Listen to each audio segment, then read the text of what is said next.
సుమన్ టీవీలో మీ business promotions కోసం ఈ కింది నెంబర్ను సంప్రదించగలరు.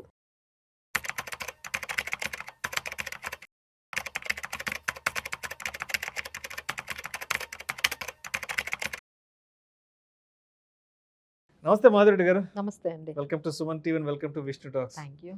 మాధవరెడ్డి గారు, ఇప్పుడు ఫైనాన్షియల్ ప్లానింగ్ అనేది పెద్ద పెద్ద సాఫ్ట్వేర్ ఉద్యోగాలు చేసేవాళ్ళు, కార్పొరేట్ ఉద్యోగాలు చేసేవాళ్ళు, నెలకి 1,00,000, 2,00,000, 3,00,000 సంపాదించే వాళ్ళకి మాత్రమేనా, లేదంటే ఈ గిగ్ వర్కర్స్ ఎవరైతే ఉన్నారో, అంటే స్విగ్గీ, జొమాటో, ఊబర్ నడిపేవాళ్ళు, ర్యాపిడో నడిపేవాళ్ళు, డ్రైవర్స్ అండ్ అదేవిధంగా ఆటో డ్రైవర్స్, వీళ్ళు కూడా ప్రతిరోజు 500 నుంచి 1,000 రూపాయలు, 2,000 వరకు సంపాదిస్తుంటారు. కాబట్టి ఎస్, అంటే ప్రతిరోజు 1,000 నుంచి 2,000 రూపాయలు సంపాదించే వాళ్ళకు కూడా ఫైనాన్షియల్ ప్లానింగ్ చేసుకోవాలి అంటే ఎస్, అటువంటి వాళ్ళకి ఎటువంటి మంచి మార్గాలు ఉన్నాయి, వాళ్ళు కూడా భవిష్యత్తులో ఒక మంచి కార్పస్ని ఏర్పాటు చేసుకుని వాళ్ళు కూడా వెల్త్ క్రియేట్ చేసుకోవాలి అంటే ఎటువంటి సంపద సృష్టి మార్గాలు ఉన్నాయి? ఎస్ అండి. ఈరోజు మనం ఎప్పుడు రెగ్యులర్గా చెప్పేది శాలరీడ్ ఎంప్లాయీస్కి, లేకపోతే బిజినెస్ పీపుల్కి నెలకి ₹1,00,000 వీటి గురించి ఎక్కువ మాట్లాడుతున్నాం. పెద్ద పెద్ద రిటైర్డ్ ఎంప్లాయీస్ గురించి, వాళ్ళ గురించే మాట్లాడుతున్నాం అండి. ఈరోజు స్పెషల్గా ఈ వీడియో అంతా కూడా dedicated to the gig workers. So రోజుకి ఎవరైతే డైలీ ₹1,000 సంపాదిస్తున్నారో వాళ్ళ కోసం అండి. సో ఇప్పుడు మనం చూస్తూ ఉన్నాము, వీళ్ళందరూ కూడా ఆటో డ్రైవర్స్ కానీ వీళ్ళందరూ కూడా నెలకు రోజుకి ₹1,000 అనేది ఖచ్చితంగా సంపాదిస్తూ ఉన్నారు.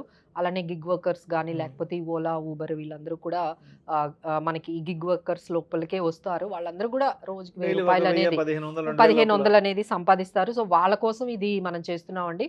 వాళ్ళకు కూడా ఫైనాన్షియల్ ఫ్రీడమ్ కావాలి, వాళ్ళకు కూడా 45 వచ్చేసేటప్పటికి మంచి కార్పస్ క్రియేట్ చేయాలని. బట్ వీళ్ళకి మిగతా వాళ్ళకి ఒక డిఫరెన్స్ ఉందండి. వీళ్ళు చాలా ఎర్లీగా స్టార్ట్ చేస్తారు. వీళ్ళు ఏంటంటే గిగ్ వర్కర్స్ అనే వాళ్ళు మీరు గమనిస్తే 18 ఇయర్స్ నుంచే మొదలు పెడతారు. ఎందుకంటే వాళ్ళు పని చేయటం కానీ, లేకపోతే ఈ డ్రైవర్ ఎవరైతే ఆటో డ్రైవర్స్ ఉన్నారో వీళ్ళందరూ చాలా ఎర్లీ స్టేజెస్లోనే మొదలు పెడతారండి. సో ఇక్కడ మనం ఏం చేస్తున్నాం అంటే ఈ ఎగ్జాంపుల్లో 18 ఇయర్స్ అనేది మొదలు పెడుతూ ఉన్నాము. సో 45 ఇయర్స్ వరకు వాళ్ళ జర్నీ ఎలా ఉంటే ఒక 5 crores వరకు చాలా ఈజీగా సంపాదించుకోవచ్చు. సో ఇది ఎలా మొదలు పెట్టుకోవాలి అంటే ఇక్కడ ఎగ్జాంపుల్లో నేను ₹1,000 పర్ డే సంపాదించే వాళ్ళ గురించి మాట్లాడుతున్నాము. సో అందులో కనీసం ఒక ₹250 అంటే ₹750 వాళ్ళ ఖర్చులకి అన్నీ వాళ్ళు పక్కన పెట్టుకోగా ఒక ₹250 పర్ డే అంటే నెలకి ₹7,500. రోజుకి ₹250 దాచిపెట్టుకుంటే అది నెలకి ₹7,500 జమ అవుతుంది. సో దాన్ని కానీ మనం ఒక 10% ఎక్కువ కష్టపడాల్సిన అవసరం లేదు. మేము ఎక్కువ పర్సంటేజ్ కూడా తీసుకోలేదు. నార్మల్ రిస్క్ లేకుండా మనకి 10% కానీ మీరు ఆ రిటర్న్స్తో కానీ ఇన్వెస్ట్ చేసుకున్నట్లయితే మనం అంటే ఎవ్రీ ఇయర్ కూడా కొంచెం పెంచుకోవాలండి. అంటే వీళ్ళ ఇన్కమ్ కూడా ఫస్ట్లో ఒక ₹1,000 అట్లా ఉంటుంది కానీ, బట్ ఎవ్రీ ఇయర్ కొంచెం వాళ్ళకు కూడా ఇన్కమ్స్ పెరుగుతూ ఉంటాయి. మీ ఇన్కమ్ పెరిగినప్పుడల్లా కూడా ఒక 10% అంటే ₹1,000 10% అంటే ₹100 అండి. అంతే. జస్ట్ ఎవ్రీ ఇయర్ ఒక ₹100 అంటే మీరు ఒక 10% ఎవ్రీ ఇయర్ పెంచుకుంటూ వెళ్ళినట్లయితే, ఈ విధంగా మీరు కంటిన్యూ చేసినట్లయితే అట్ ద ఏజ్ ఆఫ్ 45 మీరు 45కి రాగానే మీ దగ్గర 5 crores ఉంటాయండి. సో అంటే మీ జర్నీ ఇదంతా కూడా ఆల్మోస్ట్ 27 ఇయర్స్ నుంచి 30 ఇయర్స్. అంటే వాళ్ళు చాలా ఎర్లీగా స్టార్ట్ చేస్తారు. 18 సంవత్సరాలు 20 సంవత్సరాలకే వాళ్ళు మనం చూస్తున్నాం కదండి, చాలా యంగర్ అవునండి. వాళ్ళు చాలా ఎర్లీగా స్టార్ట్ చేసేస్తారు. ఎందుకంటే వాళ్ళకి బాధ్యతలు కూడా, ఇంటి బాధ్యతలు కూడా చాలా వాళ్ళకి ఎర్లీ స్టేజ్లోనే వాళ్ళు చూసుకోవాల్సి వస్తుంది. సో చాలా తొందరగా వస్తారు. సో ఖచ్చితంగా గుర్తుపెట్టుకోండి, మీకు రోజుకు ₹1,000 వస్తే ఆ ₹250 మాత్రం మీరు ఎస్ఐపిల ద్వారా మీరు ఇన్వెస్ట్ చేసుకోండి. డైలీ ఎస్ఐపి అవైలబుల్గా ఉంది. మీరు ఓన్లీ మంత్లీ ఎస్ఐపిఏ చేసుకోవాల్సిన అవసరం లేదండి. డైలీ ఎస్ఐపి ఉంది.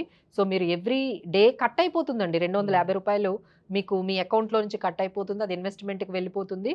సో ఆ విధంగా మీరు కానీ ఏర్పాటు చేసుకున్నట్లయితే ఈ విధంగా మీరు 45 ఇయర్స్ వరకు మీరు కంటిన్యూ చేస్తే దాదాపుగా 5 crores అనేది పెద్ద కష్టం కాదండి. అక్కడి నుంచి మీరు దాన్ని ఎస్డబ్ల్యూపి కింద పెట్టుకుంటే నెలకి 2,00,000 మీకు 100 సంవత్సరాల వరకు మీరు కూర్చున్న తరగని సంపద అనేది మీకు ఉంటుందండి. మీరు ఈ విధంగా మీరు కంటిన్యూ చేసుకొని వెళ్తే మీకు 100 ఇయర్స్ వచ్చినా మీ కార్పస్ అనేది అలాగే ఉంటుంది. ఎందుకంటే మనం కేవలం ₹1,00,000 మాత్రమే ఎవ్రీ మంత్ ఒక 2,00,000 మాత్రమే తీసుకుంటున్నాము, దానికి కూడా 5% ఎవ్రీ ఇయర్ మీరు పెంచుకున్నా తప్పు లేదండి. సో మీరు ఎప్పుడైతే 45 ఇయర్స్కి వచ్చారో 2 లక్షలు తీసుకోవచ్చు ఈ 5 crores నుంచి. ఈ 5 crores ఏదైతే ఉందో 2 lakhs మీరు ఎవ్రీ మంత్ తీసుకోవచ్చు. దాన్ని ఎవ్రీ ఇయర్ 5% పెంచుకోవచ్చు. పెంచిన మీ కార్పస్ అంతే ఉంటుంది, అక్కడే ఉండడం కాదండి, ఇంకొక 40 crores వరకు మీకు అది పెరుగుతూనే ఉంటుంది. సో ఈ విధంగా ఎవరైతే మనం తక్కువ సంపాదిస్తున్నాము, అసలు మన వల్ల అవుతుందా, అసలు ఈ సేవింగ్స్ మనం చేయగలమా, మనకు ఫైనాన్షియల్ ఫ్రీడమ్ వస్తుందా, మనకు కూడా ఈ ఫైర్ అనేది ఏదైతే మనకి ఎర్లీగా రిటైర్ అయ్యేది అది అసలు సాధ్యమవుతుందా, మనం కూడా ఈ కోట్ల రూపాయలు ఏదైతే మనం అంటున్నామో 5 crores ఓన్లీ ఎంప్లాయీస్కి, కార్పొరేట్స్కి, లేకపోతే ప్రొఫెషనల్స్కి మాత్రమే, ఈ ఎవరైతే ఐటీ ఎంప్లాయీస్ ఉన్నారో వీళ్ళకి మాత్రమే సాధ్యం కాదండి, మీకు కూడా ఖచ్చితంగా సాధ్యమవుతుంది. మేము చెప్పినట్టుగా మీకు వచ్చిన 1000 రూపీస్లో ఎవ్రీ డే 250 రూపాయలు మీరు డైలీ ఎస్ఐపి మీరు 45 ఇయర్స్ వరకు చేయండి. ఇక మీ లైఫ్ అంతా కూడా ఖచ్చితంగా సెట్ అయిపోతుంది. అంటే ప్రతిరోజు 250 రూపాయలు దాచిపెట్టుకుంటే నెలకి 7,500 రూపాయలు జమ అవుతుంది. సో ఆ 7,500 రూపాయల నుంచి మనం ఇన్వెస్ట్మెంట్స్ చేసుకుంటే ఎన్ని సంవత్సరాలు అన్నారు? 45 ఇయర్స్ 45 years లో 5 కోట్లు వచ్చేస్తుంది, సంపద సృష్టి చేసుకోవచ్చు. బట్ ఒక్కటి మీరు గుర్తు పెట్టుకోండి, ఎవ్రీ ఇయర్ ఒకటే అమౌంట్ కాదు, ఇయర్ ఆన్ ఇయర్ 10% పెంచుకోండి. అంటే 1000 రూపాయల మీద 100 రూపాయలు పెంచుకోండి. అంటే ఇప్పుడు 250 పెట్టారండి, ఇంకొక 10% అంటే ఎంత అంటే 25 రూపాయలే కదా. అలా 10% పెంచుకుంటూ వెళ్ళండి, అది కూడా పెద్ద కష్టంగా అనిపించదు. సో మీరు ఈజీగా ఆ 5 crores అనేది సంపాదిస్తారండి. సో ఎవరైతే ఈ ప్రోగ్రామ్ ఇప్పుడు స్నాబిట్లు ఇవి కూడా చాలా వచ్చాయి కదండి, ఊబర్లో, లేకపోతే మనకి అర్బన్ కంపెనీ వాళ్ళు కూడా ఈ మధ్య చాలా మంది ఇందులో మనకి డైలీ మీద వర్క్ చేస్తూ ఉన్నారు. వాళ్ళందరికీ కూడా అంటే ఈ పర్టికులర్ ఏదైతే మనం చెప్పామో ఈ ప్లాన్ అనేది ఖచ్చితంగా సూటబుల్ అండి, ఈజీగా ఎగ్జిక్యూట్ చేసుకోవచ్చు. మీకు ఏమైనా డౌట్స్ ఉన్నా సరే మేము ఉన్నాము, మీకు హెల్ప్ చేస్తాం. Thank you so much Madhavi గారు.